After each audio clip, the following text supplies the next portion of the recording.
Good evening, everyone. Thank you for coming tonight for this great conference. Just wanted to talk here about a few events that we're going to have at the Alliance Française. The first one is the movie club on Tuesday. So it's not Wednesday, it's Tuesday next week. It's going to be Samba. It's a movie by the same director as Les Intouchables, and with Omar Sy, the same actor. So it's a great movie at 7:30. So this coming Tuesday. And of course the Apéro Chic, our monthly event at 6:30 next Friday. So it's going to be a Halloween theme, but you don't have to dress up. So you can, we will, but you don't have. And another great event that we're going to have in November on the 20th. So save the date. It's going to be a projection, screening, discussion, exhibition. So a great event about the COP21, if you heard about it. It's a international conference that will happen in Paris in December, the beginning of December. So we're going to talk about this conference, what will happen, what will be discussed. And we're going to show a documentary, a French documentary about Greenland in French with English subtitles. And following this screening, we will have a few guests who are going to talk about the environment questions and the climate change. So we will welcome the director of the program of Arctic at the Aquarium, a UBC professor of the environment studies. We also will have the chance to talk with the Consul General of France. So we are to have a political point of view of this question of environment. So the documentary, the projection will be in French with English subtitles. The discussion, I'm afraid our speakers don't speak French, so the discussion will be probably in English. But if you have a question to ask in French, we can always translate. So that will be on the 20th November. I have a few flyers if you want to take some people going. And of course, I would like to thank Michael tonight for this opportunity to have this conference about Louis XIV, to learn more about his politics, about his reign, and also I'm very curious about his character. So thank you again, Michael. Merci. Thank you very much, Hélène. Yes, I would certainly like to thank the Alliance Française for hosting this presentation tonight, and I would also like to thank the staff of the Alliance Française for helping to prepare and organize everything. Thank you for everyone for coming. First of all, merci beaucoup à tous d'être venus. The presentation tonight will be in English, and at the end we will have a question and answer session. And in the question and answer session, I'd be happy to answer questions in English or French. Merci beaucoup. Yes. All right. Yes, let's get started. And in terms of the scheduling, we're scheduled for 1 hour, and it's currently 6:40. So I will try to speak for about 40 minutes or so. And then we can open it up to a more interactive question and answer session and discussion. All right.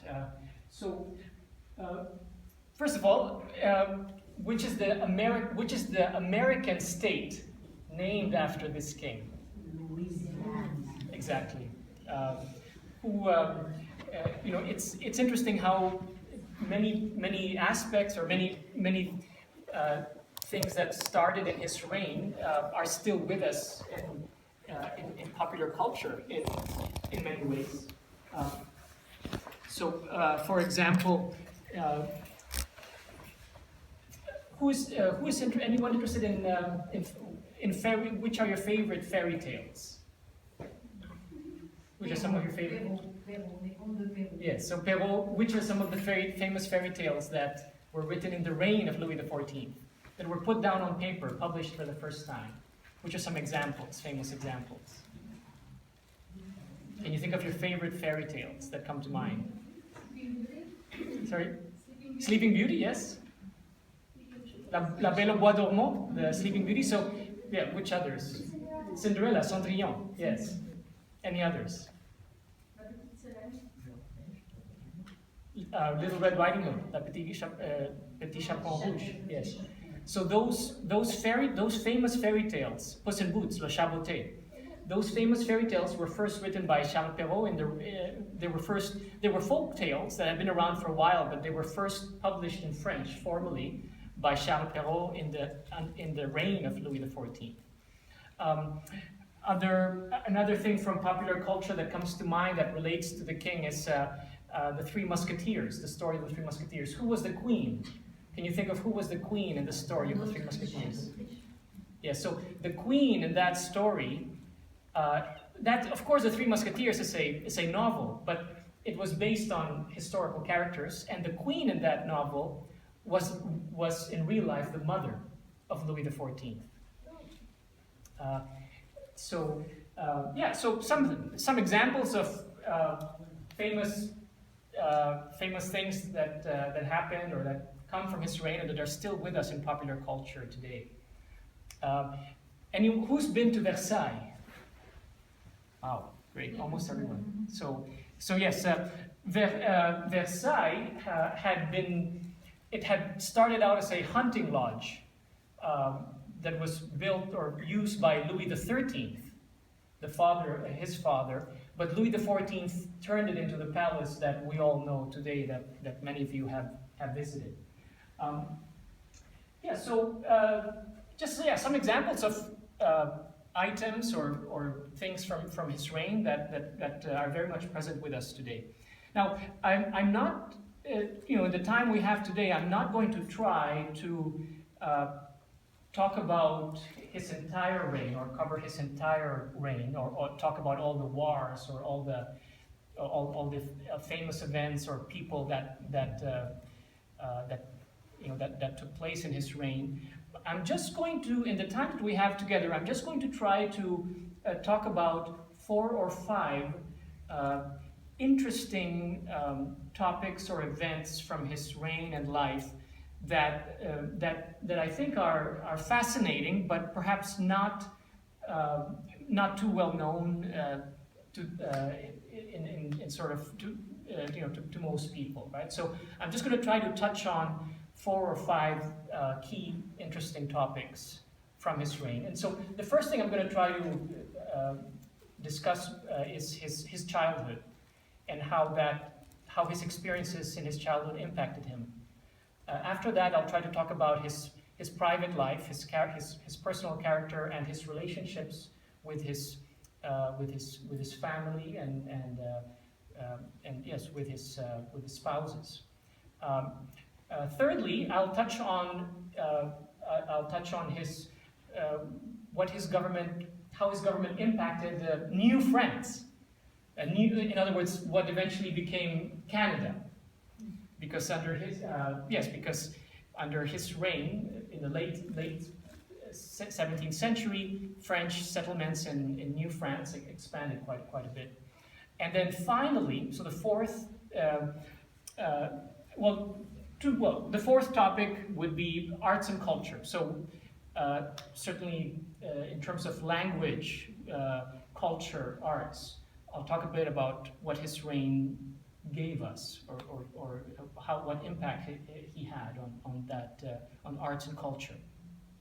And then finally, I will talk about his last few years, which I think are fascinating, or a fascinating time in French history, but not very well known. So he lived to be about 77, and he became king when he was 4.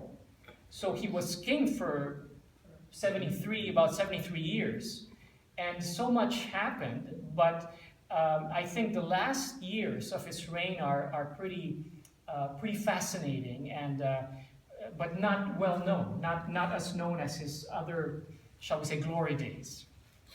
All right, so let's. I'll just move on here. So official. This is the official image of the official portrait. By Rigaud, right, of the king. What can you see in this portrait that is visible in one of the Canadian province's flags?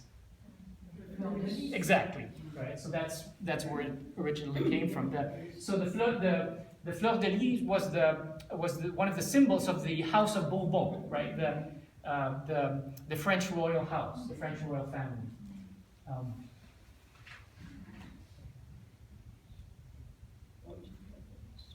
Now he looks, of course, this picture is so imposing. Now, by most accounts, he was about my height. He was short. He was not tall, but he wore these. He typically at court it was fashionable for men to wear these really high heels and these very high wigs too, right? Now this is just I just thought I'd show a photo of Versailles before it was fully built and developed. So this is a photo of Versailles at the beginning of his reign. Now just to try to situate chronologically, he became king in 1643. Now at that time, 1643, just to try to get an idea, the 30 Years' War was still going on in Germany. King Charles I in England was already in the middle of his civil war. Now, by 1643, there were already some major English settlements in the eastern coast of North America, Virginia, etc. In 1643, yes, there was still an Ottoman Empire. Spain was the largest colonial power at the time, yeah. So just to give you a bit of an idea, what's going on in the world in 1643. Now, I'm sorry. I think that's the foundation of Montreal, 1643. Around that time, right? Yes. Yeah. And now he was king until 1715. Now, when he died, George I was already king of England. The courtyard, some of you have already been there, as you mentioned. Okay, so I mentioned I'd like to talk a little bit about his childhood. This was his mother, Anne of Austria. Of Austria was a courtesy title. So of Austria meant that she was from the Austrian Habsburg dynasty. She was actually Spanish, born in Spain into the Spanish royal family, the Spanish branch of the Habsburg royal family. There was through a political arranged marriage, Anne of Austria married Louis XIII when she was 14 years old. So she was sent to. So her father, the King of Spain, sent her over to France when she was 14, so that she would get married to the King of France at the time, Louis XIII. She is the queen on whom, yes, the character Anne of the Queen of the Three Musketeers is based on. So she was the real character, the real historical character. Now, she had a huge impact on Louis XIV's upbringing, and he himself admitted it. One of the main reasons being that his father, so Louis XIII died when Louis XIV was only 4 years old. So she essentially raised him, educated him politically, shaped him politically, and she taught him. She emphasized to him how important it was to be a strong king, right? To be a king who could impose his will, control the country's policies, project a very powerful authoritative image, and to some extent that was, to some extent she had inherited that also from the Spanish version of monarchy at the time. Now, interestingly, she and her husband had no children. They got married at 14, and they had no children for about 13 years.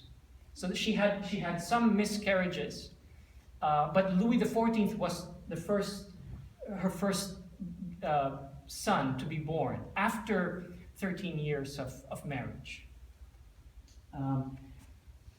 So she raised him. And when he became king at 4 years old, she was the regent for the first few years until he became an adult. So she ran the French government. While she was married, while her husband was alive, her position was difficult because she was a foreigner, because she wasn't able, she hadn't given birth for many years. So all those things, she had enemies in France. She had people who were her, who politically were against her, and so she had a difficult time while her husband was alive. But when her husband died, she became regent, and she helped to shape the character of Louis XIV.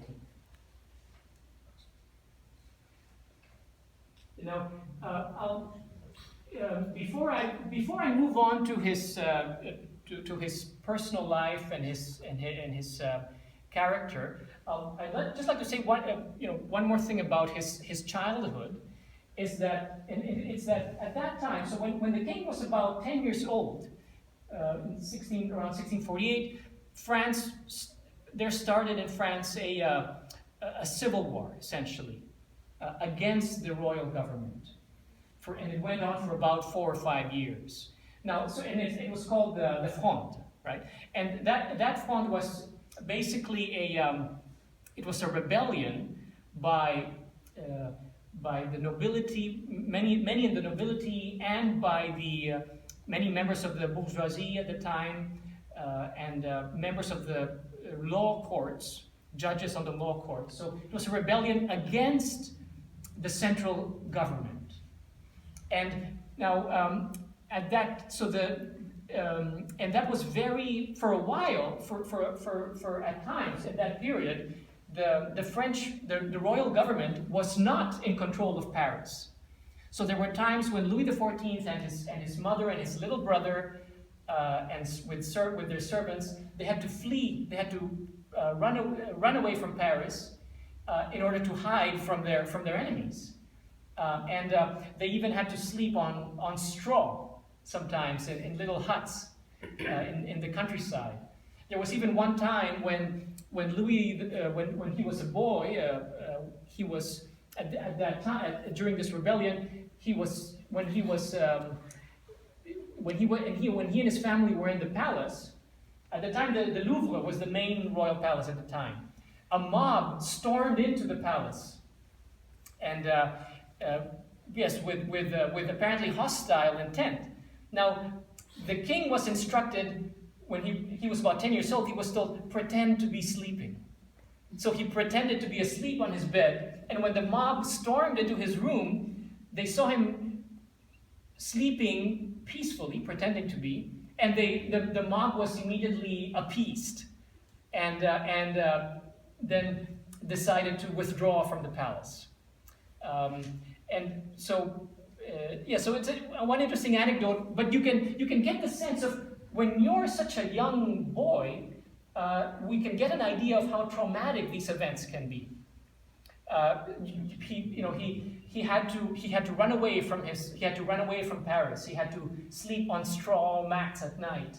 He had to face mobs invading his palace, and so this rebellion was one of his formative events, and it may well be one of the reasons why, as an adult king, he decided he always wanted to keep a fairly tight control over France, over political life in France, over the nobility, and it may even be one of the reasons why he decided to build Versailles far away from Paris, so that he could avoid any future mob rebellions.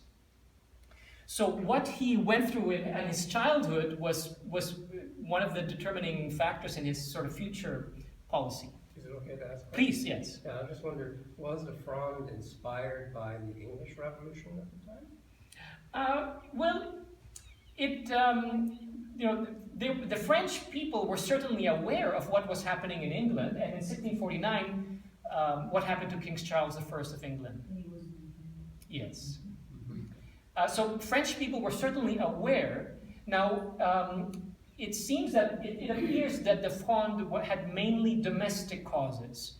Some of them had to do with very high taxation because France and Spain were at war at the time. Others had to do with the fact that the nobility did not like the idea of having to subordinate themselves to the royal government and to the king.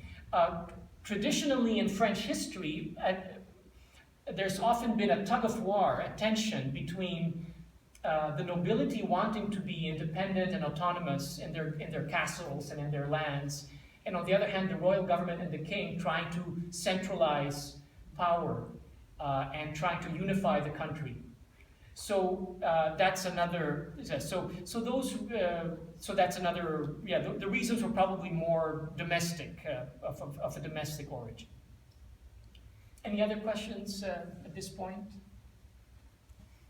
Okay, so I'll move on now to speak a little more about his personality and character, and also about his private life and his family dynamics. Some of you may have seen also. This is one of the rooms in Versailles where he slept as king.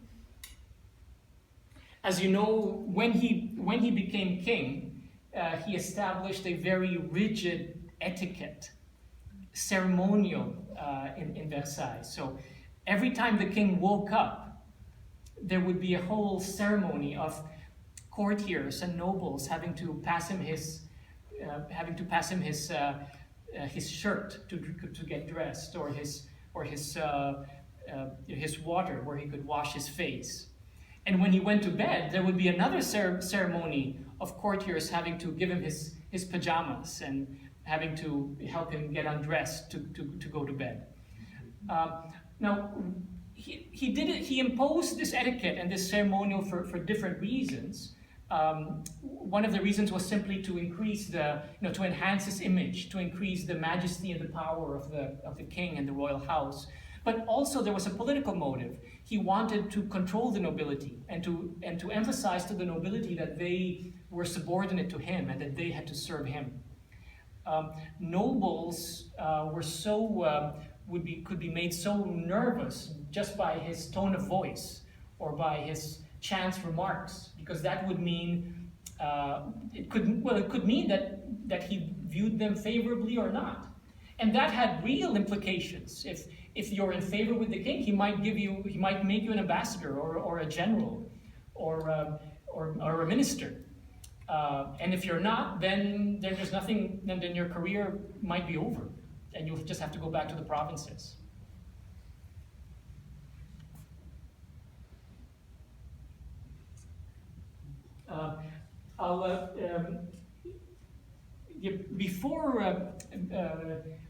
Before moving on to speaking about his family, let me just also make a couple of other remarks about his character. What was he like as a man, as a person?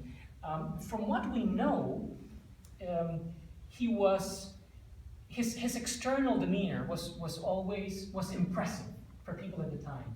He was always reserved, courteous to everybody.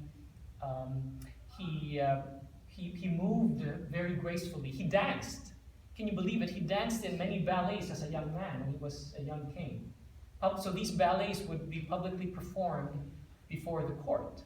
So he danced frequently in these ballets. So his external demeanor was very impressive, very polished. He never or almost never lost his temper. He would always greet people in a very courteous way. He would seldom or never get angry. And if someone asked him for a favor, he would not reject them or say no. The most that he would say was, "We'll see." If he wanted to think about a request or turn someone down, he would say, we'll see. Now, of course, his personality was different, and we don't have time to get into too much detail, but there were, of course, as a king, as a man, there were many competing emotions or features in his character. On one hand, yes, he could be polite, he could be courteous, he could be generous, he could be loyal to people, to friends, etc. But he could also be selfish and egotistical, and everything in the court and the government had to revolve around him. He was very proud, and so all this had strong consequences for France, for life at court, even for his foreign policy and domestic policy. So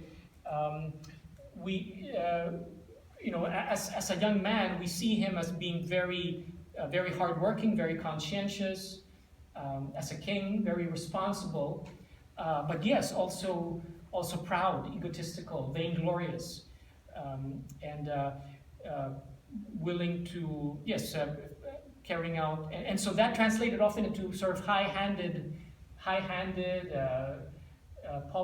policies, prestige policy, policies designed to enhance his prestige, whether abroad or at home,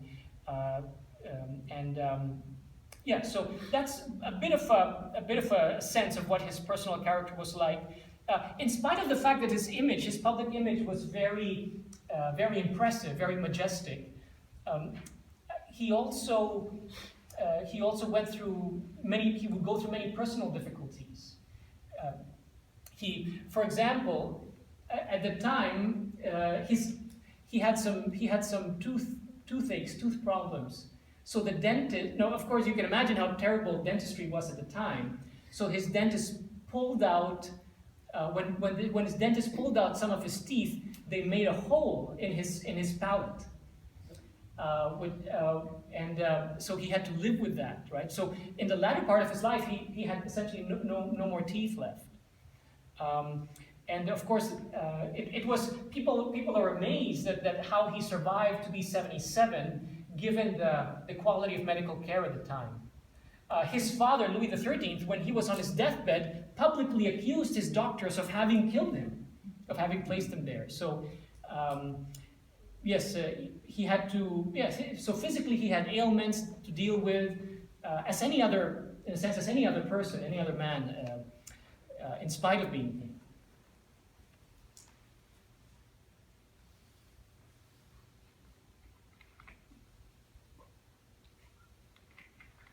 I'll talk a little bit about his family now and his sort of home life. He was first married to Marie-Thérèse, a Spanish princess, when he was young, when they were both about 22 years old, and that marriage was designed to cement a peace between France and Spain, and so they got married when they were 22. Now they did not have a particularly, it was a political arranged marriage. So he had other mistresses, official mistresses, during this first marriage, and he had many illegitimate children from his mistresses. Now, one thing that's perhaps not that well known about the king is that he first married in 1660 when he was 22. Now, in around 1683 or 1684, when he was 45 years old, after his first wife passed away, the queen had passed away. Now, shortly thereafter, King Louis XIV married secretly for a second time. Now, this second secret marriage was never publicly acknowledged, and his second wife never became Queen of France. So his second wife was Madame de Maintenon. Now, her story, her life is remarkable. Anyone here, by any chance, seen the French movie La Lettre du Roi? It's about her life. So, Madame de Maintenon was she was actually the daughter of a Protestant, and at that time, being Protestants in France were a minority and were in many ways discriminated against. Although for a time they had freedom of religion. So her family were Protestants. Now she eventually became, as a child, she was brought up as a Catholic. And she had first been married to a poet, yes, who died when she was still young. So she was widowed when she was still young. And through chance or through her acquaintances, Madame de Maintenon, her name was Françoise d'Aubigné. Françoise d'Aubigné became the governess, in a sense, the nanny, of some of the king's illegitimate children that he'd had with one of his official mistresses. Now, that's how the king met her. And the king eventually came to respect her, like her, and it appears that in 1683, when they were both in their mid to late 40s, both widowed from their previous marriages, they secretly got married. Now, you can imagine, think of in those days of monarchy by divine right, where kings and queens were almost sacred, almost divine. So he married someone who had been married to a poet previously, who was of Protestant background. So she was not made Queen of France, and the marriage was never publicly acknowledged, but it was an open secret. So everybody knew but didn't tell. Yes. What was the point of marrying her? Why didn't he just have her mistress? That's an excellent question. Now, it seems like there were various reasons. For one thing, she was very religious, and she would not have. It appears that she would not have wanted to be just another mistress of the king. So, and also the king was in his mid-40s, late 40s, perhaps was willing to get married again. The church was also very influential, and the church may have influenced both of them to get married rather than living living as a mistress, rather than her living as a mistress with him. So yes, we actually don't know for sure, but it seems like there were various factors at play. Personal, also, yes, religious. Yeah. Mm-hmm. And it appears, from what we know, he was, from then on, his personal life settled down, and he was faithful to her.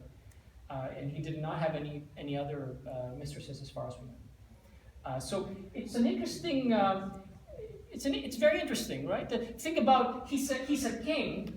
He's a king who always wants to emphasize his semi-divinity, his power, his greatness, his absolute power, his being the greatest king in Europe, maybe even the world. And yet he marries someone who's not of royal blood. But it was a secret marriage. And someone who he had met when she was governess of some of his illegitimate children. So Madame de Maintenon's personal story is fascinating. She even lived in the Caribbean for a while as a child. I think it was Martinique or one of the islands in the Caribbean, because her family brought her there at some point. She founded a school for young girls of the nobility in Saint-Cyr, yes, she survived the king by a few years. Now, you can imagine that his family, he had children from his legitimate children from his first wife, and they they acknowledged her as being the wife of the king, although it was not publicly, officially acknowledged. Did they have kids? They did not. It's interesting, though, that she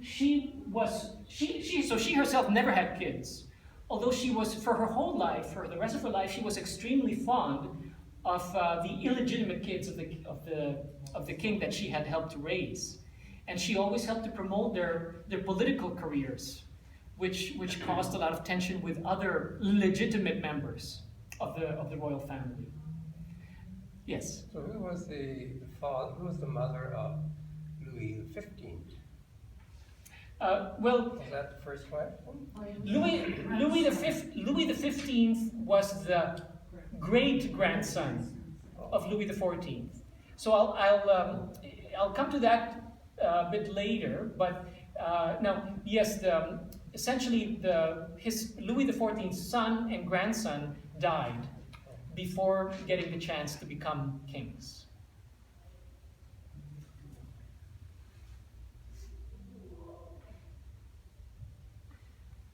Some of Louis XIV, Madame de Maintenon tried to, through her life, she tried to promote she tried to look after and promote the careers of the king's illegitimate children that she had looked after, helped raise.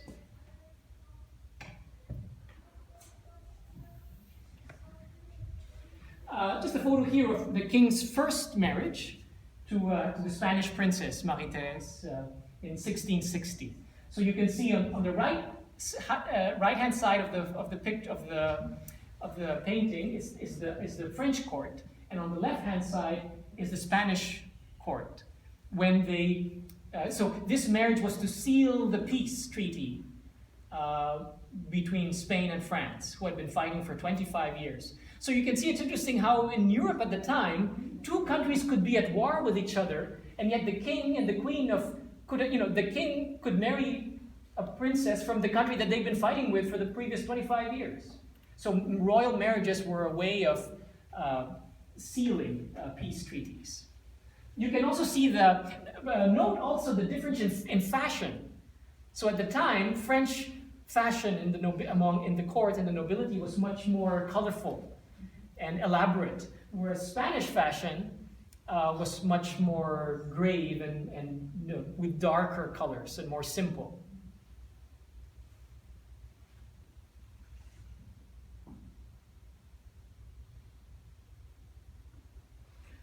Yes, a portrait of Françoise d'Aubigné, Madame de Maintenon, so the second wife of King Louis XIV,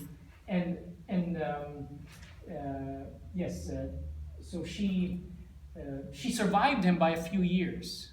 She lived beyond.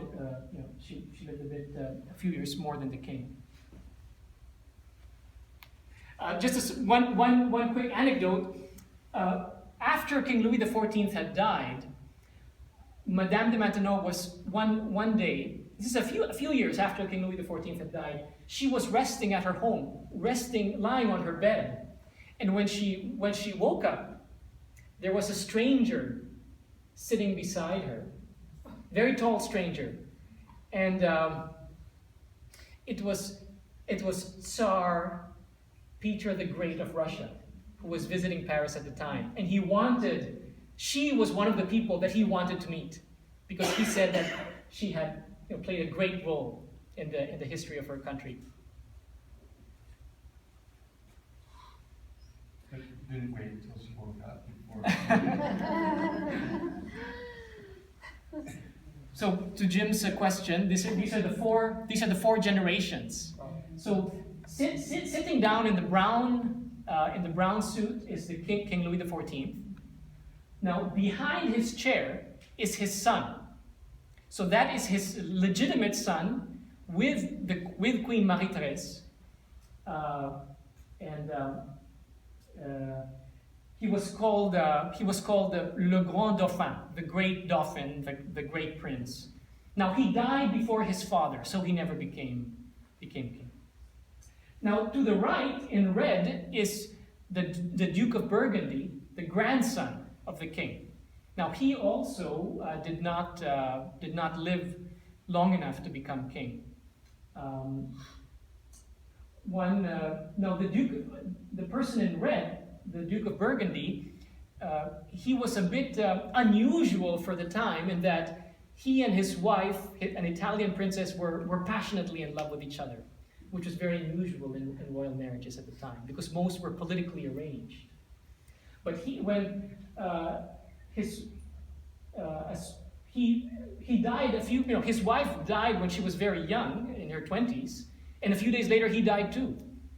He had been taking care of her, so he probably also was got the measles from her, and he was very sad. So he died just a few days after she did. So he never became king. The Duke of Burgundy never became king. Now the little baby is the future Louis XV. So the Duke at the time, his initial title was Duc d'Anjou. So he was a great grandson. Now the woman in black is the governess of the little baby. So she was the governess, Duchesse de Ventadour, Duchess of Ventadour. Now, when Louis XIV died, or around the time when Louis XV was a baby, he got sick at one point. So people were thinking, my God, the great-grandson is going to die too. What's going to happen to the French royal family? What will happen to France? Civil war, foreign invasions, dynastic problems. Because the little baby got sick too. And the doctors wanted to, quote, cure him or take care of him. But his governess said, no way, I'm taking the baby and I'll take care of him. Don't touch him. So possibly because the governess prevented the doctors from getting their hands on the little prince, that may have saved his life. So now when Louis XIV died, Louis XV was just 5 years old. So France also went through a period of a regency. Yes, a couple of questions. Go ahead. So the Duke of Burgundy was his grandson. So how many children did Louis XIV have? Louis XIV, legitimate children. Yeah. So is the Duke of Burgundy his legitimate grandchild?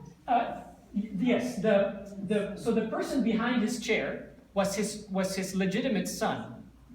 And so the Duke of Burgundy, yes, was the son of the person in blue. So Louis XIV had 3 legitimate grandsons. The Duke of Burgundy, who died young. The other Duke of Anjou, who became King of Spain.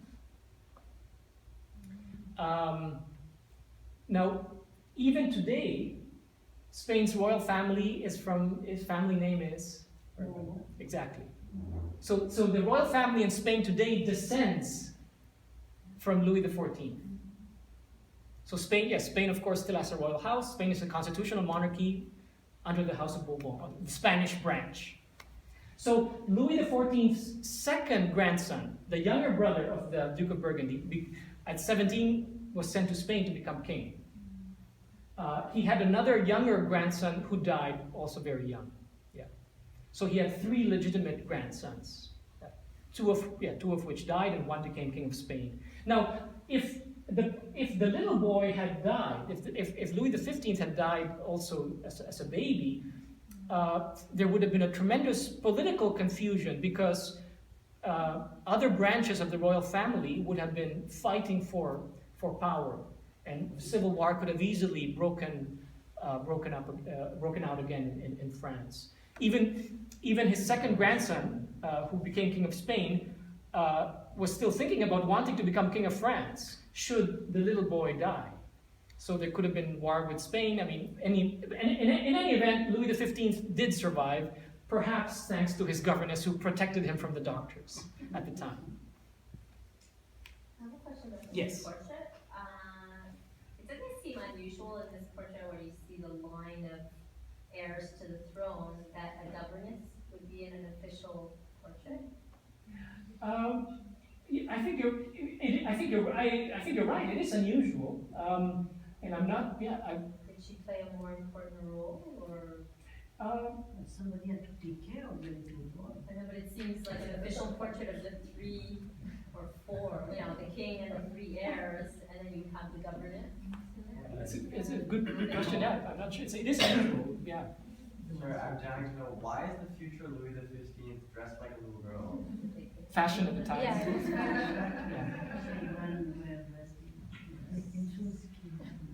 So yeah, Louis XV. When he became an orphan when he was 2 years old. So his father, the Duke of Burgundy, died when he was 2, and his mom also. Yes. But isn't it interesting that all his children, legitimate ones, died young, so that he succeeded? Well, and it's And all the illegitimate ones did live long lives. and sometimes Louis XIV arranged for his illegitimate children to marry legitimate cousins and nephews and nieces. Yes, it's interesting. The dynastic politics of the time are quite interesting. Yes. Did the king have only one legitimate son? No other sons? Like after he died, and a brother comes and the king. None that survived. The son behind his chair was the only son that reached adulthood. He had some other children who died young. But the son behind his chair is the only son that reached adulthood. And what was the rule at that time? If there was another son who would be becoming the king, if the older son died or something? Well, yes, yes, it would go to the younger brother. Yeah. Louis XIV did have a younger brother who had children. That's the branch, the Orléans. Yeah. So the branch of the Orléans family. Now, if Louis XV, the little boy, had died, then the Orléans family would have had, so the king's younger brother's family would have had the strongest claim would have had a strong claim to the throne. But that again came into, would have been disputed by the Duke of Burgundy's younger brother who became king of Spain. He would have argued against that, but yeah. And the daughters didn't have any right to become. Not to inherit, no. France had the so-called Salic law, loi salique, meaning women could not, could not inherit the throne. Yeah. So that was one of the causes of the 100 Years' War with England, because King Edward III of England claimed descent through the female line to the French. Yeah, he had a claim to the French throne through the female line.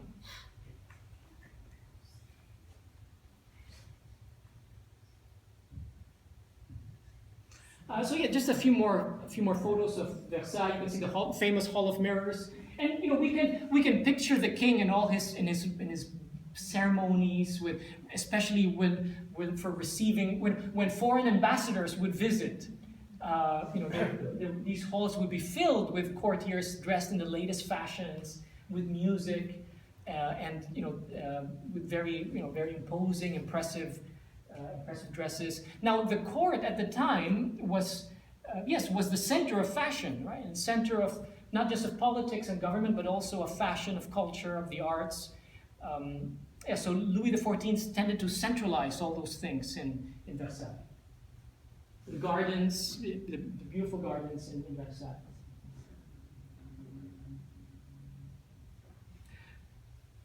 Versailles was, it caused such a tremendous sensation across Europe.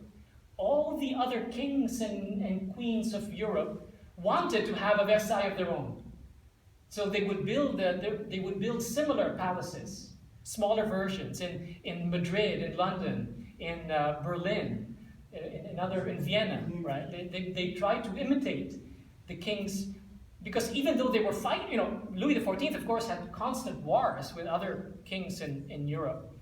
So, but even though they would fight him, many other monarchs and kings admired him and envied him, wanted to imitate him. There's a funny anecdote where one of the, in Germany there was a prince who so envied or so admired maybe Louis XIV, that he, not only did he build a similar palace, but that German prince said, since the King of France always has an official mistress, I will have one too, even though I have no relationship with her. So this German prince simply had asked a woman in the court to have the title official mistress, so that he could imitate the King of France, but they actually there was no relationship between the two.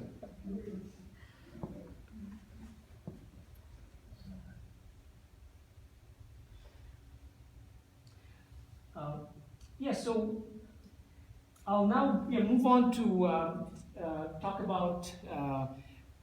I don't want to change too. I know that the change seems a bit abrupt, but I've mentioned how we've talked a little bit about his childhood. We talked a little bit about his family life, and now we can talk a little bit about New France and Canada. So Louis XIV, yes, he's building up France to be a highly centralized bureaucratic state with a strong royal government, with a professional army for almost the first time in French history. He's fighting all these wars in Europe to expand French territory. He's fighting the Dutch, the Austrians, the Spanish, the British.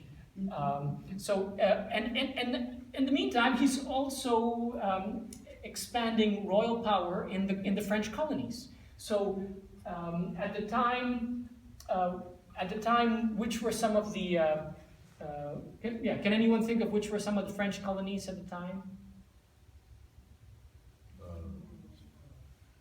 Haiti?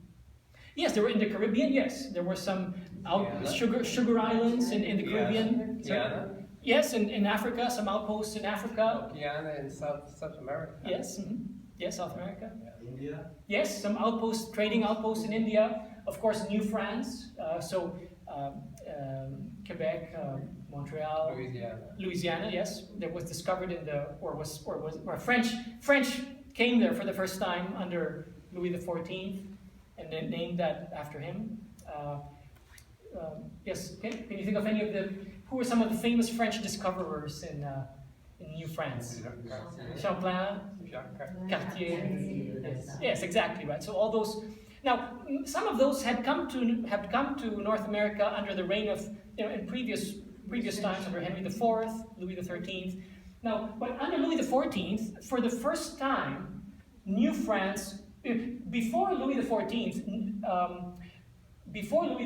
New France had been under the control of a semi-private company, a semi-private corporation.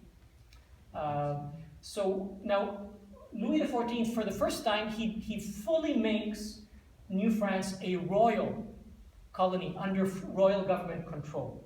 And he installs, for the first time, a governor and an intendant to act as royal agents in New France. And so they begin the process of sort of consolidating New France and building up a government machinery in the colony for the first time. Now, of course,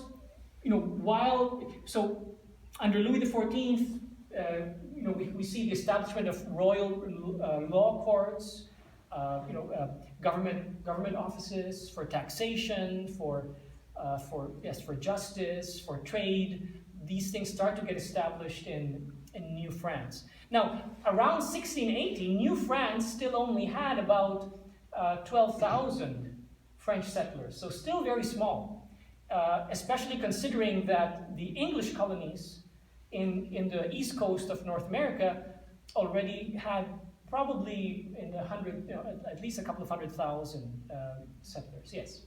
Was it under Louis XIV that the king's daughters were sent? Exactly, yes. So they called in French fille du roi.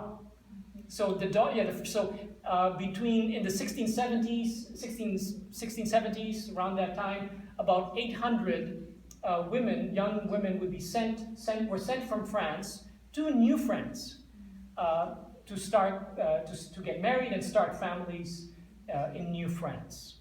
So the king would give them some money as a dowry, and then they would, when they arrived in New France, they would try to find women who arrived from France and men who were already living in New France would meet and most of them get married. Yes. So that was one of the policies that his government instituted to try to increase the French population in New France. Now, for the population of New France, you can think of it. I mean, it's still they're also fighting. They're fighting wars with Aboriginal peoples there. They're fighting wars with the English. So it's in a sense an arduous, difficult existence. And there was not on the whole, I think it's fair to say that the French government in Paris was not, for different reasons. For different reasons, there was not as much interest in New France as for example, the interest of the English society and English industry in what was going on in the English colonies in the East Coast of North America. So in relative terms, the population of New France was still very small compared to that of the English colonies, and there was so limited resources basically. Yes. Can you tell us what the connection was? Why did France invest in New France? Like, was there some kind of commodity market, or what was the interest in keeping New France for France? Well, the interest actually, on the whole, the interest was not great. So the French, I mean, if we look at it from the point of view of Louis XIV and his ministers, they're focused on Europe, right? On their wars, their diplomacy in Europe. They're focused on building up the power, the authority of the French government inside France, trying to control the nobility, trying to set up a strong army and navy. So their interest in the colonies was, I would say, relatively limited. Now, part of the interest simply came from a sense of prestige and authority. So the king, Louis XIV said, I'm building up my authority in France. I'm establishing my control over the French nobility, the French provinces. I want to do the same in the colonies. So prior, in earlier times, French activities and trading activities, fur trading and trading in other natural resources, was mainly through a semi-private company called the Company of New France, which was it was sort of like a corporation, a firm made up of investors, French investors. So they would try to promote trade, try to build up settlements in New France. Now, in 1663, Louis XIV and the royal government said, we're taking over. We're making New France into a royal colony with a governor, with a intendant, with the law courts, and we're building up from there. Now, yes, and it's interesting how in some of the there's all these at the same time, all these wars going on in New France, not just against First Nations, but also against the English, who are very who are nearby in New York and yes, in Maine, etc. Right. So this is at the end of Louis XIV's reign. It's also, for example, the period when the Acadians are, the story of the Acadians and how they had to move because of some of the wars and peace treaties between France and England.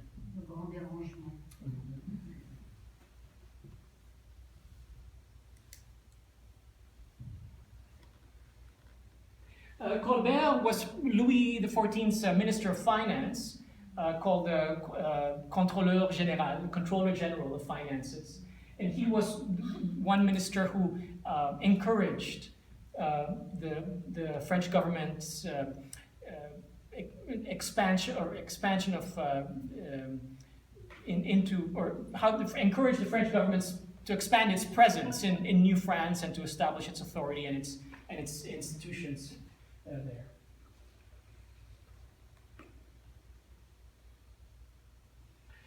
Just to give you a bit of a sense, this map of what New France.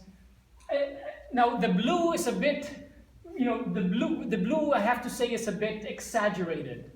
So we should not expect that there were French settlers in all of that blue area. So the blue simply means areas where France had some contact and may have had some settlement in the vicinity. I mean, they visited the country and left after. Sometimes, yes. But you can see how along the St. Lawrence River, there's already these permanent settlements, and even going down into what's today the American Midwest. So there were many, yes, and Louisiana, of course. Now,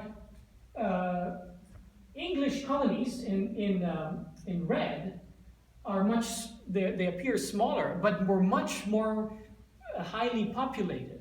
So English colonies, by 1750 had over 1 million inhabitants, and in Louis XIV's time they probably had already a few 100,000, maybe close to 1 million. So there was just much more steady emigration from Britain and other parts of Europe to the English colonies. Now, at the time, so you can see how parts of Nova Scotia were French. Parts of Newfoundland too. So many of the wars that were going on between France and England and Europe got transferred over to North America and happened, I mean, in North America, as soon as they would hear that there was a war going on in Europe, they would start fighting each other again. So in English history, many of the wars here were called the War of King William, the War of Queen Anne. Those were all wars that were being fought in North America between the French and the English. So now, as you know, most of this was sort of the first, the French North American Empire, which was eventually lost. Now, can anyone, by any chance, know which French ruler recovered Louisiana for a short time? Yes, very good. Napoleon. In the 1790s, Napoleon took back Louisiana for a few years, but then what did he do? Sold it to America. Exactly. Oh, that was in 1804. Yes. Around that time. Quebec City in 1700, well, yeah, much smaller, of course. Now, in terms of society in New France, in many ways it replicated French society back in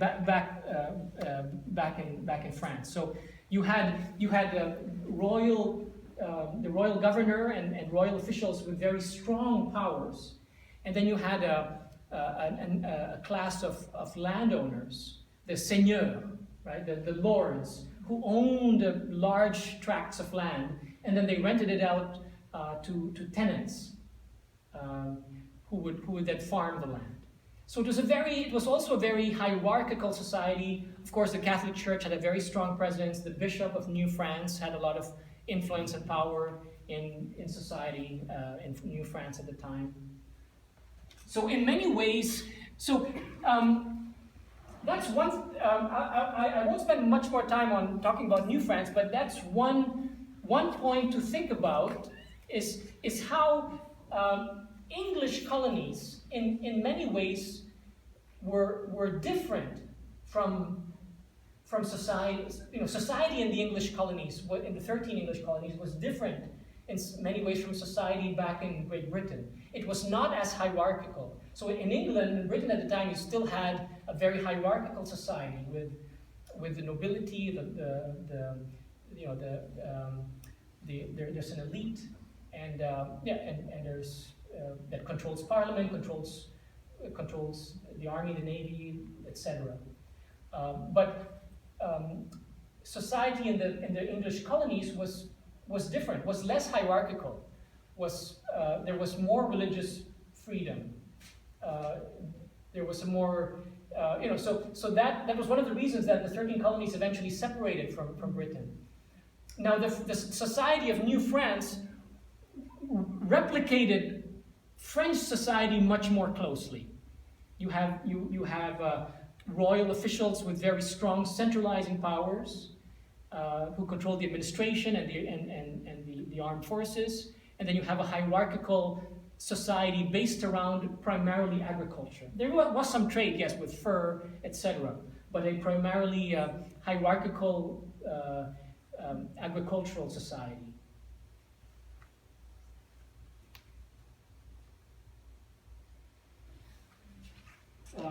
So yes, so that the last 2 points that I'll talk about tonight. One is arts, culture, and language under Louis XIV, and then the final point will be his last years. So,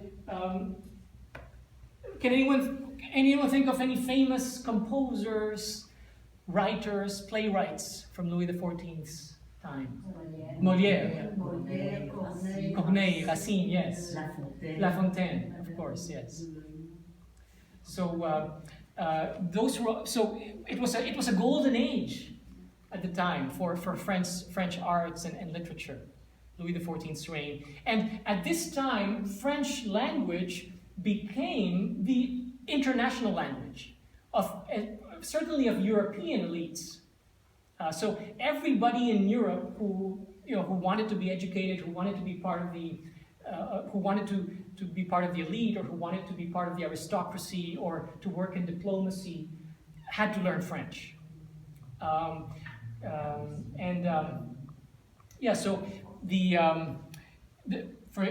For example, George I of England, he was originally from Germany. When he went to England, he spoke no English, but he spoke French. And then, where at that time, where was the capital of Russia? St. Petersburg. And in St. Petersburg, in the imperial court of the Tsar, French was spoken. Many Russian nobles spoke French better than they spoke Russian.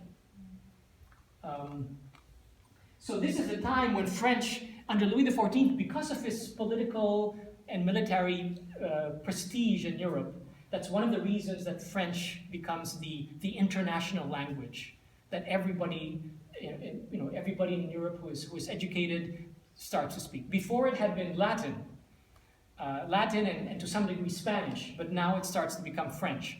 And essentially French remained the language of diplomacy until basically World War I and World War II. Then, of course, substituted by English. But until, from the reign of Louis XIV until World War I, French was the language of diplomacy. I mentioned that Louis himself used to dance and perform in ballets as a young man.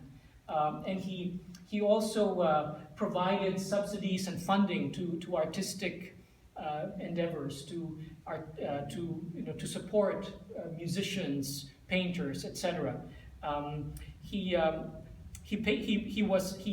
supported the Académie Française. He founded the Académie Royale de Danse. So the Royal Dance Society Academy, he founded that. The Académie d'Opéra, the Royal Opera.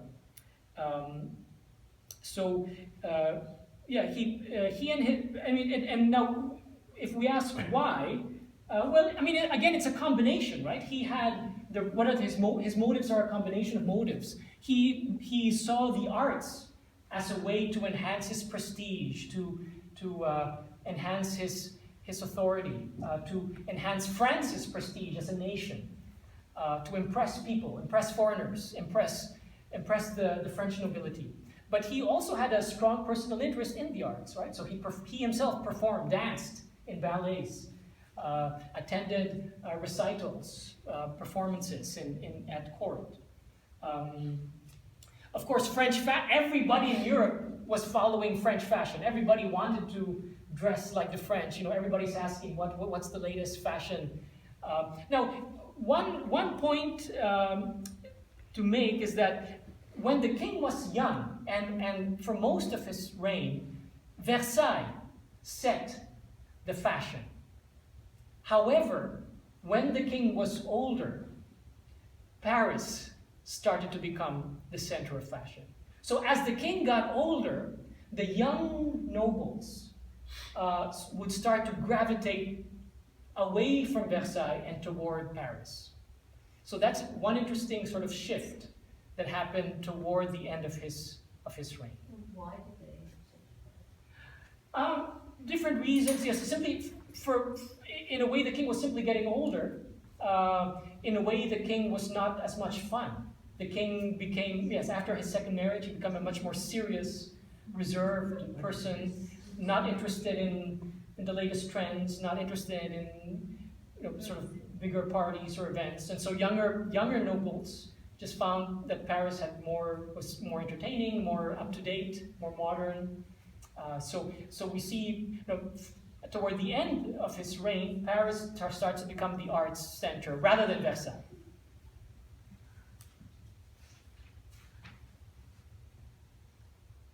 An example of a shoe for a man, men's shoes. So we can see the red high heel. So that was what was worn by men at court, something like that. What's that made of? I don't know. I'm guessing leather. Now, the king. I mentioned how the king would try to attract all the nobles to Versailles, but and of course the nobility and people who wanted a career in government would want to live at Versailles because that's where you can be promoted, be appointed to positions, etc.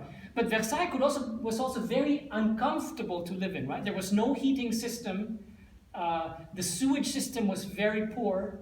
So it often stank, right? It smelled really bad sometimes, right?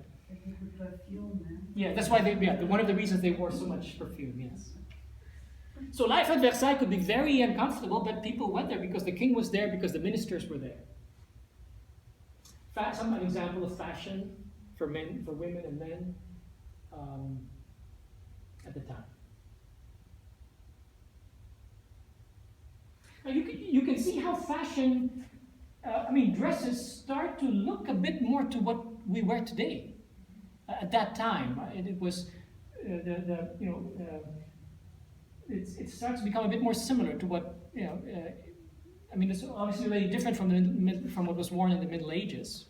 But it's just an example of fashion.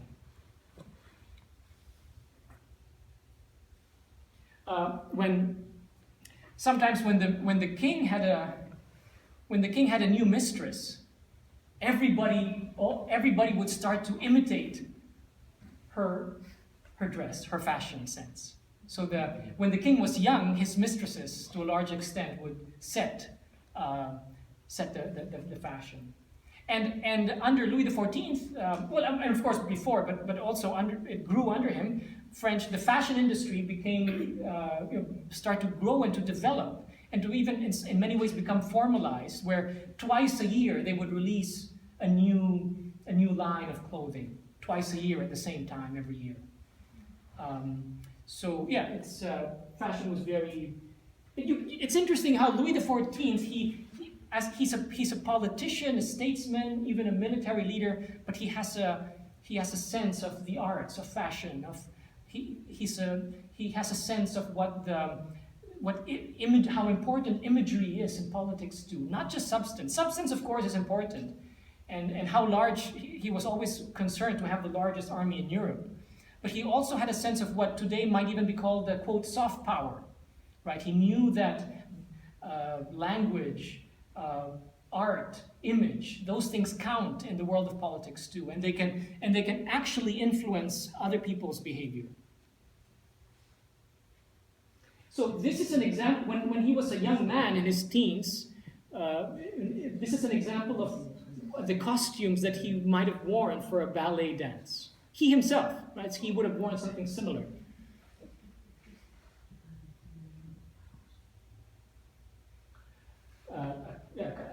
Royal Dance Academy. Okay, and then to finish, to wrap up, I'd like to talk about the last years of the king, which to me actually are perhaps are perhaps the most fascinating time of his reign, although not as well known.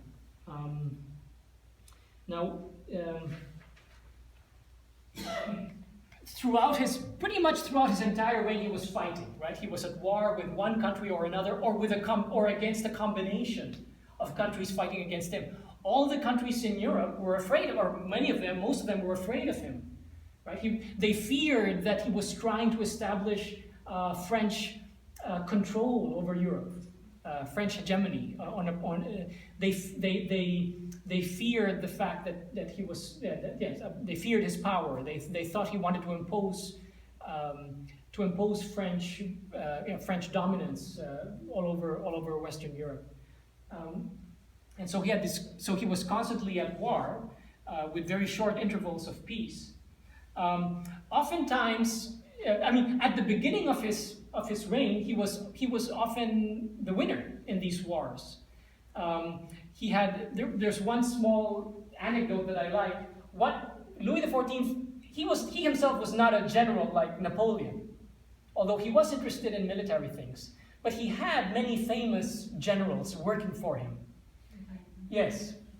And now, one of his famous generals was the Duke of Luxembourg, so the Duc de Luxembourg, Maréchal de Luxembourg. And this general, it won many battles. And in those days, every time you win a battle, you take, the flags of the enemy army that you capture, they would hang them up on Notre Dame, in the cathedral in Paris. So this general, the Duke of Luxembourg, who won so many battles and captured so many enemy flags, he was nicknamed Le Tapissier de Notre Dame, so the upholsterer of Notre Dame, because so many of his flags so many of the enemy flags that he captured were hung up on the inside the Notre Dame cathedral. And one time, apparently, this same general, the Duke of Luxembourg, he heard that William of Orange, so William of Holland, who was one of the main enemies of Louis XIV. He was the ruler of Holland and then became King of England as William III.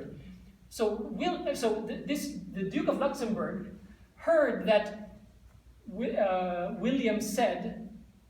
The Duke of Luxembourg apparently had a hunched back, and so the Duke heard that William said, "I can never defeat that hunchback." Why is that? And then, do you know what the Duke of Luxembourg said to his entourage?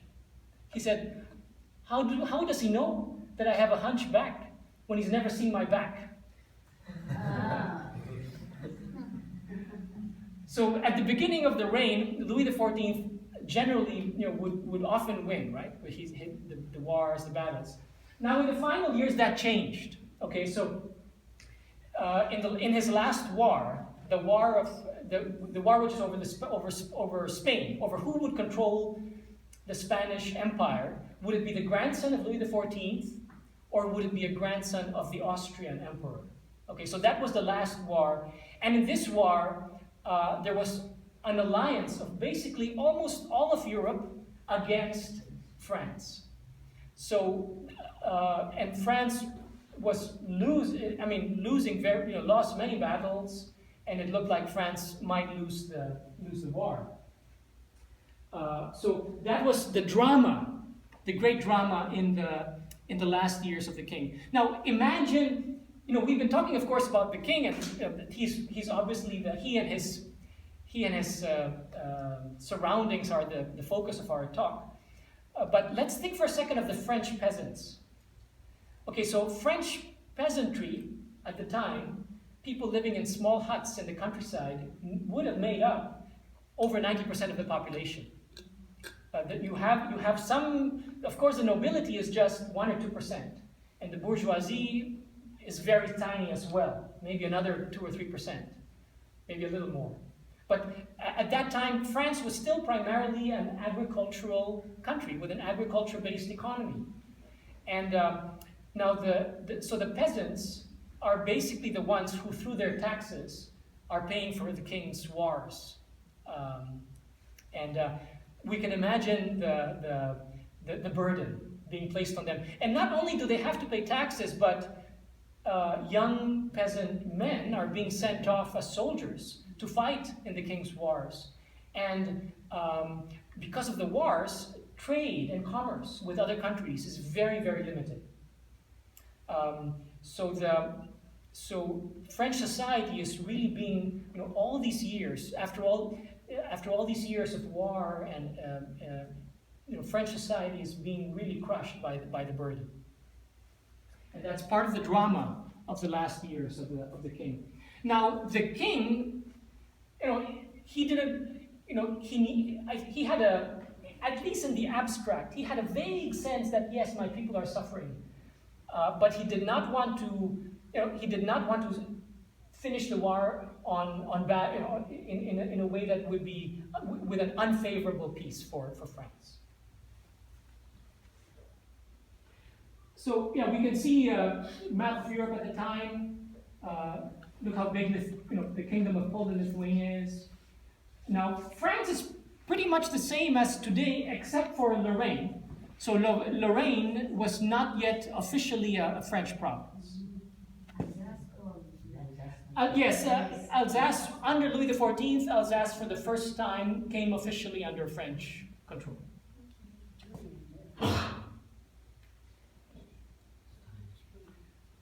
Okay, so this is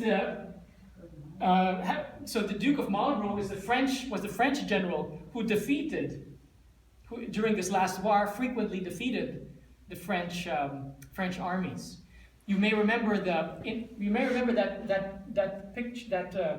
painting with the 4 generations of the French royal family. Now the king's grandson was in red, the Duke of Burgundy. In one battle, the Duke of Marlborough also defeated the Duke of Burgundy, the king's grandson. So it was a terrible embarrassment for the French royal family and for the king, yes. So, by the way, the Duke of Marlborough is the ancestor of which famous British politician? Churchill. Exactly. Yes. So Duke of Marlborough was John Churchill, eventually became Duke of Marlborough. And the French, now he beat the French so many times, but the French also admired him, and they even had a folk song about him. Yes. So there was a French folk song about him.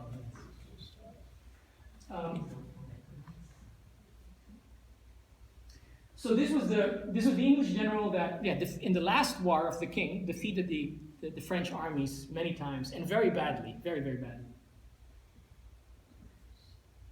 In one battle, the entire French army, pretty much the entire French army, was destroyed or captured. So the king, and nobody wanted to tell the king. Nobody wanted to tell the king that an entire army had disappeared in Germany. When some of the French prisoners who were captured by the Duke of Marlborough, when they were imprisoned by the English, what they kept saying was, "What will the king say? Oh, que dira le roi? What will the king say?" Because Louis XIV was not accustomed. He was accustomed to winning and to being the greatest king in Europe. And yet under Marlborough and other allied leaders, the French were being badly beaten in this last war.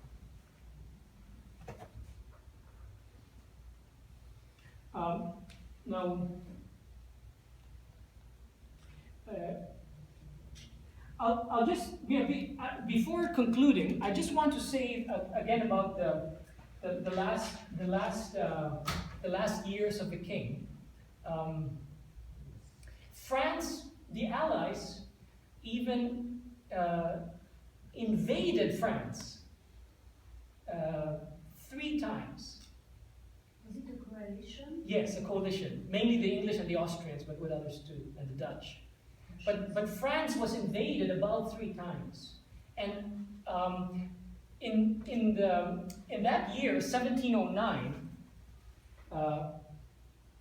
this year 1709, not only, I mean, France has already been defeated many times. Taxation is very high. The royal government had no money.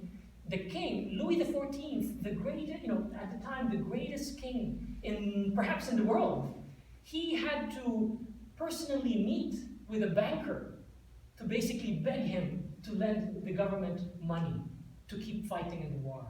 And the banker was so charmed by the king, he agreed to lend the money, even though I think he went bankrupt or almost bankrupt. Was it a French banker? I think so, yes. In addition to the financial problems and economic problems, in 1709 there was a terrible winter in France. The worst winter in hundreds of years. Even in Versailles, people's wine was freezing in their glasses. And imagine if people in Versailles are having a hard time. Imagine what the peasants in their huts were going through in that winter. It was so bad, many peasants would actually join the army to fight as soldiers because they figured at least in the army there'll be bread. But in the countryside there was no bread, and it was very, very, very cold. In the winter of 1709, early 1709. And Louis XIV at that time was willing to tell the Allies, I give up.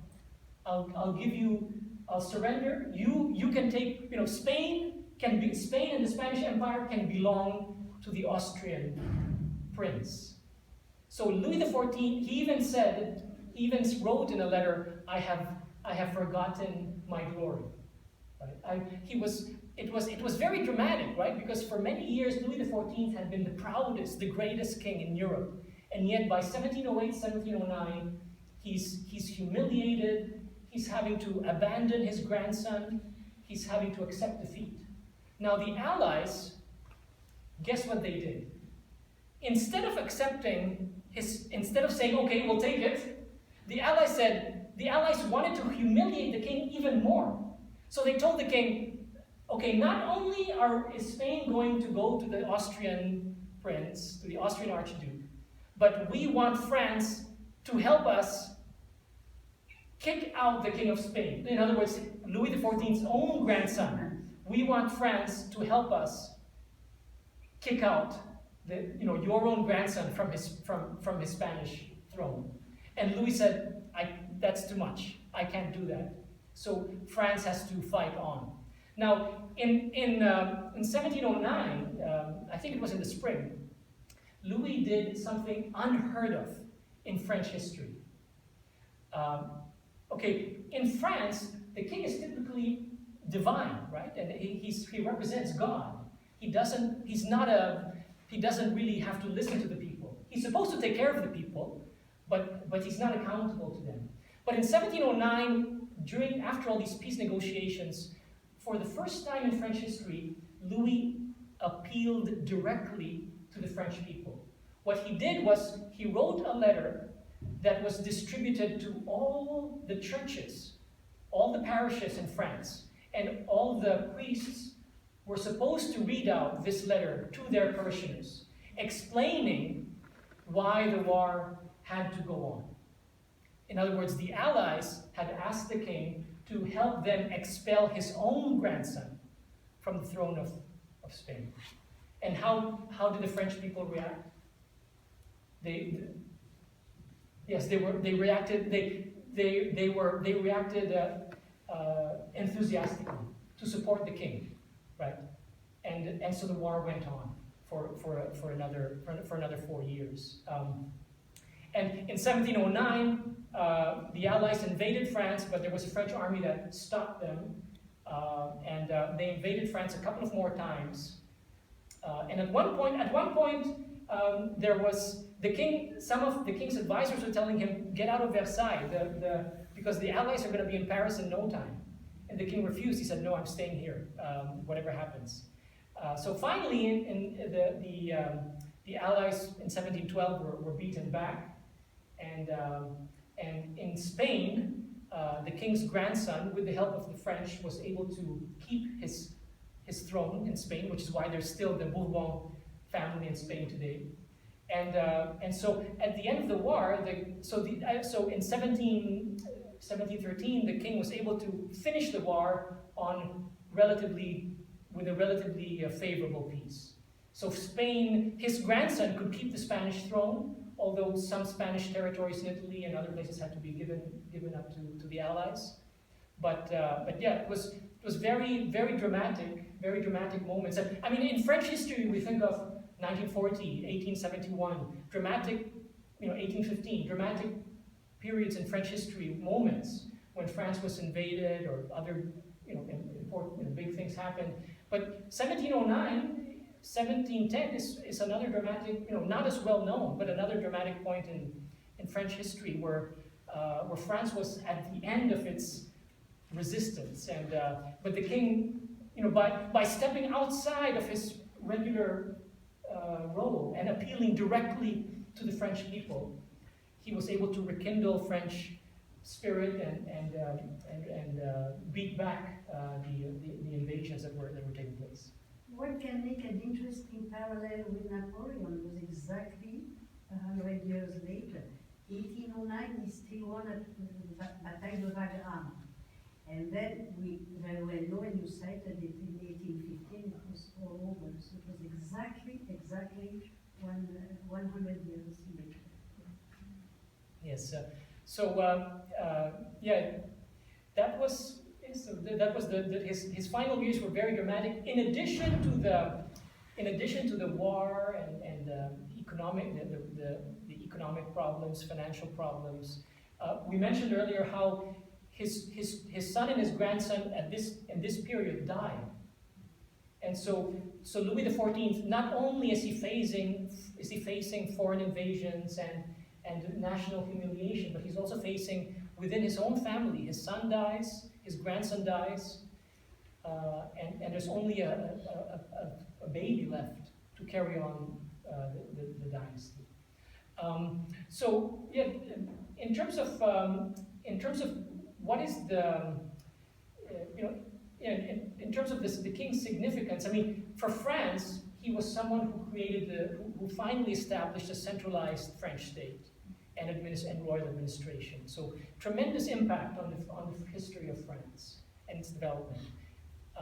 And there is also significance for New France, for Canada, right? So he established, under his administration, New France sort of finally became a royal colony and started to develop an administrative machinery and develop from there, right? Okay, so I think I'll leave it at that. Thank you so much for coming, and if you have a few questions, I'd be happy to answer them, or if you, right now. So thank you very much.